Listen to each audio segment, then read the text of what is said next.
ज़राअत की ज़बूहाली से किसानों को मसाइल का सामना है। किसान बोर्ड अली अहमद गोराया।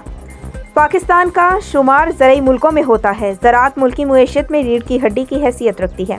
हुकूमती रिपोर्ट में ज़राअत का ग्राफ ऊपर है। मुईशत की ग्रोथ को भी ज़राअत ने सहारा दिया। ज़रई इमरजेंसी को भुलाकर हुकूमत ने किसानों को बहरान से दो चार किया। मौजूदा हुकूमत के क़याम के वक्त 3 साल की गंदम गोदामों में मौजूद थी। पहले गंदम बाहर भेजी, बाद में मंगवाना पड़ी तो आटा महंगा हो गया। चीनी का बहरान आया, सस्ता गन्ना खरीद कर महंगी चीनी फरोख्त की गई। गंदम की काश्त के वक्त DAP खाद की ज़रूरत होती है। 4000 वाली खाद की बोरी 9000 तक पहुँच गई। खुराक और ग़िज़ा में गंदम को कलीदी अहमियत हासिल है। मार्केट से यूरिया खाद भी नापैद हो गई। यूरिया खाद के लिए कोई खाम माल इस्तेमाल नहीं होता, मगर अफसोस ये भी महंगी है। फैक्ट्रियाँ मुल्क की ज़रूरत से भी ज़ायद खाद पैदा कर रही हैं।